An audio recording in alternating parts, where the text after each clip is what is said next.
Hoje vamos falar um pouco sobre a qualidade do ar da Grande Vitória, as questões ligadas à poluição do ar, à medição da qualidade do ar da Grande Vitória. Sempre uma questão muito debatida.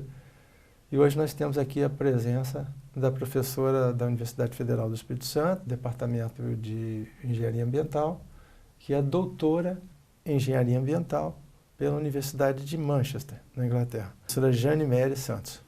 Obrigado pela sua presença aqui. E uma das questões que sempre são levantadas pelas organizações não governamentais e pela sociedade de uma maneira geral é voltada a medições da qualidade do ar da cidade de Vitória e da Grande Vitória, né? Uhum. O Instituto Estadual do Meio Ambiente, ele produz os relatórios anuais sobre a qualidade do ar baseado nas medições da rede de monitoramento da qualidade do ar. Nós ajudamos a construir, na universidade, nós ajudamos a construir esse relatório de 2008 a 2013.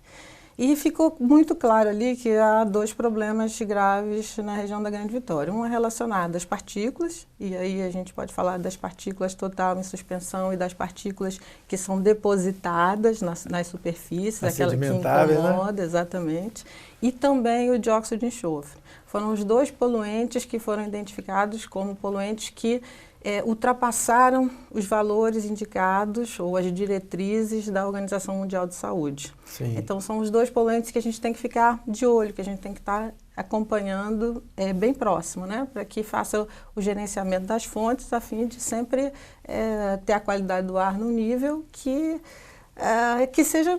que salvaguarde, né, a saúde da população. Né? Exatamente. Esses dois poluentes, eles são os poluentes com os quais a gente tem que se preocupar. A questão do dióxido de enxofre, né, que era previsto que ela tivesse uma presença maior, a gente não sabia que estava sendo detectado em níveis assim elevados, né? E um estudo que a gente fez recentemente na universidade, foi uma tese de doutorado, sobre a associação entre qualidade do ar e saúde.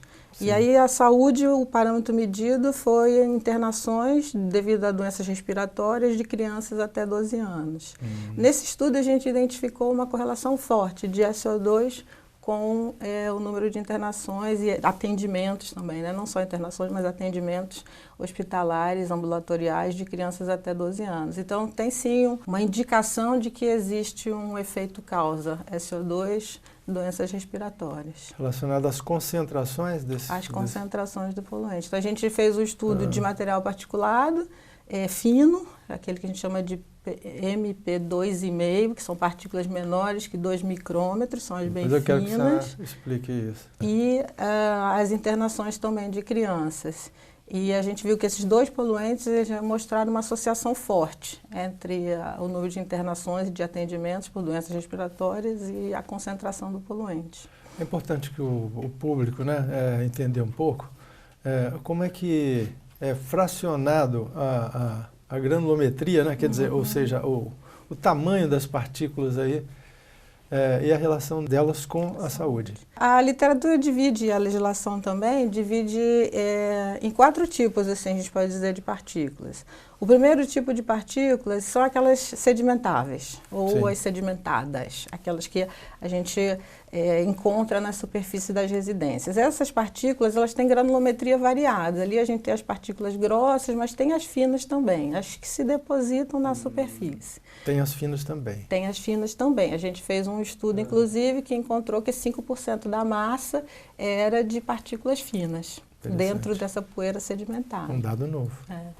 As outras são a partícula que a gente chama de MP10, que são partículas menores que 10 micrômetros. O que significa 10 micrômetros? 10 micrômetros é o filtro aqui, os pelos que a gente tem no nariz, ele consegue filtrar 10 micrômetros. Então, nada que é maior que 10 micrômetros passa aqui por esses filtros das narinas. Sei. E aí, o que é menor que 10 micrômetros, ele vai passar e vai entrar nas nossas vias respiratórias superiores. Alguma coisa vai ficar ali nas vias respiratórias superiores, na laringe, faringe. Depois, as mais finas, elas atuam quase como um gás, elas vão entrando no sistema respiratório inferior e elas podem participar até das trocas gasosas ali. Quando a gente troca, né, o oxigênio na corrente sanguínea, essas partículas podem participar dessa troca. Então, elas entram, de fato, mais profundamente no organismo e aí causam outras doenças. Por isso que as partículas finas também são associadas a doenças cardiovasculares, além de doenças respiratórias.